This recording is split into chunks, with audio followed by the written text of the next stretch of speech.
اسلام سکھانے والے بہت ہیں بٹ میں نے بھی قرآن شریف جو ہے وہ 2 بار پڑھی ہے فل کمپلیٹ، اور میں اپنا اسلام بہت اچھی طریقے سے جانتی ہوں۔ اسلام میں یہ بھی ہے کہ آپ کسی اور کو پریشر کر کے سکھا نہیں سکتے۔ تو السلام علیکم دوستو انڈیا کی ایک ایکٹریس زرین خان، شاید بہت سے لوگ آپ لوگوں میں سے اسے جانتے ہوں گے۔ اس نے حال ہی میں اسٹیٹمنٹ دیا، کیونکہ وہ اکثر موویز میں نیگیٹو رولز کرتی ہے، مطلب فحش والی کردار کرتی ہے، یہ کسنگ وغیرہ اس طرح کے سین اس کے بہت زیادہ ہوتے ہیں، تو اس پہ اعتراض بھی بہت ہوتا ہے کیونکہ وہ مسلمان ہے۔ تو اس نے اسی کے حوالے سے کہا کہ مجھے اللہ کو مطلب جواب دینا ہے، مجھے کسی کو اسلام سکھانے کی ضرورت نہیں ہے، میں نے قرآن بھی پڑھا ہے اور مجھے سب کچھ پتہ ہے۔ تو اسی کے حوالے سے ڈاکٹر ذاکر نائک کا کہنا ہے وہ بھی سن لیتے ہیں۔ چلو ویڈیو سٹارٹ کرتے ہیں، اس پہ ریٹ کرتے ہیں اور آپ کے ساتھ شیئر کرتے ہیں۔ اسلام سکھانے والے بہت ہیں بٹ میں نے بھی قرآن شریف جو ہے وہ 2 بار پڑھی ہے فل کمپلیٹ، اور میں اپنا اسلام بہت اچھی طریقے سے جانتی ہوں۔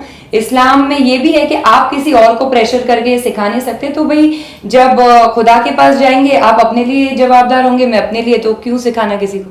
اسی لیے اللہ سبحانہ و تعالیٰ نے کہا ہے ہر مسلمان کا فرض ہے کہ وہ غیروں تک اپنا دین پھیلائے، ہر مسلمان کا فرض ہے۔ اس لیے اللہ تعالیٰ فرماتے سورہ عمران میں سورہ نمبر 3 آیت نمبر 110 میں کنتم خیر امۃ اخرجت للناس تأمرون بالمعروف وتنہون عن المنکر، کہ آپ انسانوں میں سب سے بہترین امہ ہے کیونکہ آپ لوگوں کو حق کی طرف بلاتے ہیں اور برائی سے روکتے ہیں۔ ہر مسلمان کا فرض ہے کہ لوگوں کو حق کی طرف بلائے، دین کی طرف بلائے، لیکن مسلمان دعوت کرے یا نہ کرے۔ اللہ تعالیٰ فرماتے سورہ فصلت میں سورہ نمبر 41 آیت نمبر 53 میں 53 میں اللہ تعالیٰ فرماتے کہ سنوریم آیاتنا فی الآفاق وفی انفسہم حتی یتبین انہ الحق۔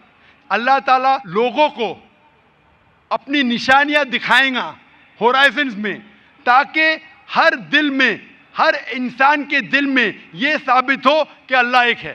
تو اللہ خود فرماتے قرآن مجید میں کہ ہر انسان کے دل میں وہ یہ ثابت کر دیں گا اس کی زندگی میں کہ خدا ایک ہے۔ لیکن ثابت کرنے کے بعد وہ انسان سوچنے لگے گا اگر میں اسلام قبول کروں گا تو معاشرہ کیا کہیں گی، ارے میرے والدین کی جائیداد سے میں بے دخل ہو جاؤں گا، ارے مجھے دھندے میں مشکل ہوں گی، میرے دھندے میں نقصان ہوگا۔ تو آخرت کے دن پہ اللہ تعالیٰ سے آپ یہ نہیں کہہ سکیں گے کہ آپ نے ناانصافی کی۔ اللہ تعالیٰ خود ہر انسان کے دل میں یہ ڈالیں گا کہ خدا ایک ہے۔ اور آپ کے لیے تو یہ بھی بہانہ نہیں ہے، آپ اس مجمع میں آ چکے ہیں، میری زبان سے سن چکے ہیں کہ اللہ ایک ہے، اللہ کے علاوہ کوئی معبود نہیں ہے۔ آپ کو آخرت کے دن پہ ذرا بھی شکایت نہیں ہونا چاہیے اللہ سے۔ اللہ تعالیٰ آپ سے پوچھیں گا کہ آپ جب ذاکر بھائی کے لیکچر کے لیے گئے، ذاکر نے صاحب ثابت کر دیا کہ خدا ایک ہے، نہ ہی قرآن سے، وید سے ثابت کیا ہے، اپنشد سے ثابت کیا ہے، بائبل سے ثابت کیا ہے، پھر آپ نے کیوں نہیں ایک اللہ میں مانے؟ تو آپ کیا جواب دیں گے؟ باقی غیر مسلم کو تو بعد میں دیکھ لیں گے، میں آپ کے بارے میں پوچھتا ہوں کہ آپ خدا کو کیا جواب دیں گے آخرت میں؟ Actually sir I am not believing on God, میں خدا کو نہیں مانتا ہوں، کیونکہ اس کا ریزن بھی اس طرح سے ہوتا ہے۔ آئے دوران پورے وشو میں ہم ایسے حادثے دیکھتے ہیں، اگر بھگوان ہے تو بم اٹیک یا پھر باڑھ، یہ سارے جیسے حادثے ہوتے ہیں، وہاں بے گناہ لوگ، چھوٹے چھوٹے بچے تک کی جان چلی جاتی ہے۔ اگر اللہ واقعی ہے تو پھر جو بے گناہ ہوتے وہ لوگ کیوں مرتے، جو چھوٹے بچے ہوتے ان کا مرتیو کیوں ہو جاتا ہے؟ بھائی صاحب کا سوال ہے کہ وہ خدا میں نہیں مانتے کیونکہ اگر خدا ہے تو بے گناہ کی موت کیوں ہوتی، بچے لوگ کیوں مارے جاتے؟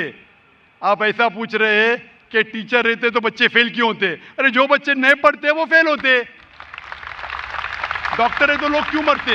کیونکہ اللہ سبحانہ و تعالیٰ کہتے قرآن مجید میں کہ ہم نے تمہارے اولاد، تمہاری بیویاں، تمہاری دولت کو ایک فتنہ جیسے پیدا کیا ہے۔ فتنہ ہے مطلب آپ کے لیے امتحان ہے، ایک امتحان ہے کہ اگر آپ کے بچے مریں گے پھر بھی آپ کو اس ایشور پہ بھروسہ ہے کہنے۔ کوئی بھی بچہ جب مرتا ہے بام بلاسٹ سے وہ جہنم میں تھوڑی جاتا ہے، بچہ مرا تو جنت میں جاتا ہے۔ اللہ تعالیٰ آپ کا امتحان لے رہے، اس کے والدین کا امتحان لیتے، کیا بچے مرنے کے بعد پھر بھی آپ کو ایشور پہ بھروسہ ہے کہنے۔ اور یہ جاننے کے لیے ایشور کے بارے میں آپ میری تقریر سنیے، کیا قرآن خدا کا کلام ہے؟ آپ وہ میری DVD دیکھیے، کیا قرآن خدا کا کلام ہے؟ انشاءاللہ اگر آپ کھلے ذہن سے یہ تقریر سنیں گے انشاءاللہ آپ کو یقین ہوگا کہ خدا ایک ہے اور آخری کلام قرآن مجید ہے۔ میں ایکچولی جھوٹ نہیں بولنا چاہتا ہوں، کچھ سمے پہلے میں نے اسلام قبول کیا تھا، بٹ میں اس پہ فالو نہیں کر پایا. کچھ مجبوری کے کارن ہو سکتا ہے میں نے کیا ہو, کچھ پانے کے کارن, بٹ میں نے اسلام کو جانا, میں نے نماز پڑھنا چالو کیا, میں ہر ایک چیز جانا جو مجھے آج کافی اچھی لگتی ہے. تو میں یہ نہیں کہوں گا کہ مسلم نہیں ہوں بٹ میں آپ سے سب کے سامنے کلمہ پڑھنا چاہتا ہوں. بھائی صاحب نے کہا کہ کچھ وقت پہلے اس نے اسلام قبول کیا تھا, لیکن مجبوری کے تحت وہ اسلام پہ پورے مکمل طریقے سے عمل نہیں کر رہا تھا, کبھی نماز پڑھتا تھا, چھوڑتا تھا. ابھی وہ چاہتا ہے کہ پھر سے کلمہ پڑھے, لیکن اس وقت کلمہ پڑھنے کے بعد آپ کی نیت ہے کہ انشاءاللہ میں مکمل طور سے عمل کروں گا. مکمل طور کا مطلب نہیں کہ 100% شروع کرے. نیت اگر ہے شروع کرو نماز پڑھنے کے لیے, ایک بار شروع کرو, پھر 2 بار, پھر 5 بار, پھر جماعت سے. ضرور نہیں کہ اگر کلمہ پڑھے تو 100% 5 بار جماعت سے ٹائم پہ. انشاءاللہ میں دعا کروں گا کہ اللہ تعالیٰ آپ کو اس چیز کے لیے مدد کرے. آپ مانتے کہ خدا ایک ہے؟ جی ضرور. آپ مانتے کہ خدا کے علاوہ کوئی معبود نہیں؟ جی. آپ مانتے کہ بت پرستی غلط ہے؟ جی. آپ مانتے ہیں کہ محمد صلی اللہ علیہ وسلم آخری پیغمبر ہے؟ جی. تو انشاءاللہ میں عربی میں کہوں گا اور آپ اسے دہرائیے. جی ضرور. اشہدو اشہدو اللہ اللہ الہ الہ الا اللہ الا اللہ و اشہدو و اشہدو ان ان محمدن محمدن عبدہ عبدہ و رسولہ. و رسولہ. میں شہادت دیتا ہوں میں شہادت دیتا ہوں کہ اللہ کے علاوہ کے علاوہ کوئی معبود نہیں کوئی معبود نہیں اور محمد صلی اللہ صلی اللہ علیہ وسلم علیہ وسلم اس کے پیغمبر اور بندے ہیں.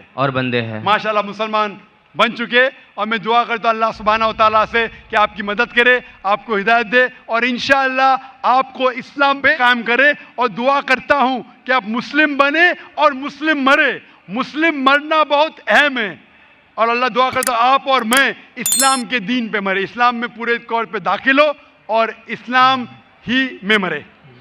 مجھے ایک اور چیز پوچھنی ہے آپ کو, وقت بہت کم ہے. خالی ایک چیز چھوٹی سی. میں ایکچولی کافی کمپنی میں کام کر چکا ہوں, اور میں نے دیکھا ہے کہ مسلمس کو داڑھی رکھنے کا حق نہیں ملتا ہے, نماز پڑھنے کا وقت نہیں دیا جاتا ہے, بلکہ ہم انڈین قانون کے حساب سے 8 گھنٹہ ہمیں بولا گیا ہے کام کرنے کے لیے, ہم 12 گھنٹہ کرتے ہیں. جب ہم بولتے ہیں ہمیں داڑھی رکھنا ہے, یہ آپ کا یہ رول نہیں ہے, آپ نکالے جائیں گے. ہمیں نماز پڑھنا ہے, یا نماز پڑھنے آپ آتے نہیں ہیں.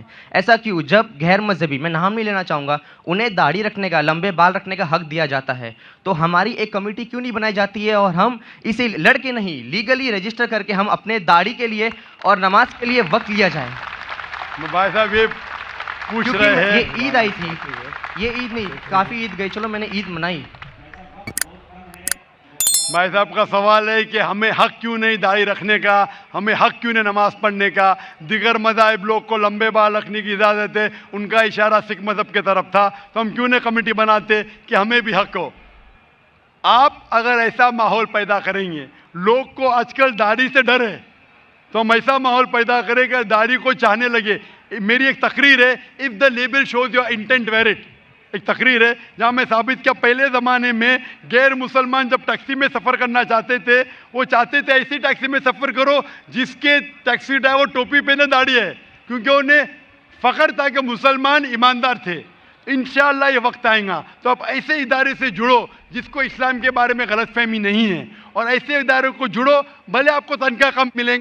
ہمارے ادارے میں فرض ہے کہ ہر آدمی کو داڑھی رکھنا چاہیے, چاہے ڈاکٹر ہو چاہے انجینئر ہو, اس کو ٹوپی پہننا فرض ہے. اسلام میں ٹوپی پہننا فرض نہیں ہے, یہ لیکن نشانی ہے. تھکنے کے اوپر پہننا فرض ہے, ساتھ ساتھ نماز پڑھنا فرض ہے. اگر نماز نہیں پڑھے گا تو نکال لیجیے. تو آپ ایسے ادارے سے جڑ جائیے جو آپ کو اسلام کے قریب لے کے آئیں گا, بڑے آپ کی تنخواہ کم ملیں گی آپ کو. انشاءاللہ اللہ تعالیٰ آپ کو اس کا اجر دے گا اس دنیا میں اور آخرت میں. وآخر دعوانا الحمدللہ رب العالمین. دوستو آپ لوگوں نے ویڈیو میں دیکھا کہ ڈاکٹر ذاکر نائک نے کس طرح جواب دیا اور ایکسپلین کیا کہ کیوں ضروری ہے کہ آپ کو بندہ کہے کہ آپ یہ کام غلط کر رہے, کیونکہ آخرت کے دن اللہ تعالیٰ ہر انسان سے پوچھے گا, اور ہر انسان کی یہ ڈیوٹی ہے کہ وہ اگر دوسرے کو خود نیک کام کرے تو دوسرے کو بھی نیکی کی طرف بلائے. اور اسلام میں یہ ہے کہ آپ نے لیے جو چاہنا ہے کسی اور کے لیے بھی وہی چاہنا ہے. تو اگر کوئی ایکٹریس ہو یا جو بھی ہو وہ غلط کام کرتے ہو تو آپ اس کو کرٹیسائز کر سکتے ہو کہ یہ ہمارے مذہب کے خلاف ہے, اس طرح نہیں کرنا چاہیے. تو اگر آپ کو ویڈیو اچھی لگی اس ویڈیو کو لائک کریں, شیئر کریں, ہمارے چینل کو سبسکرائب کریں.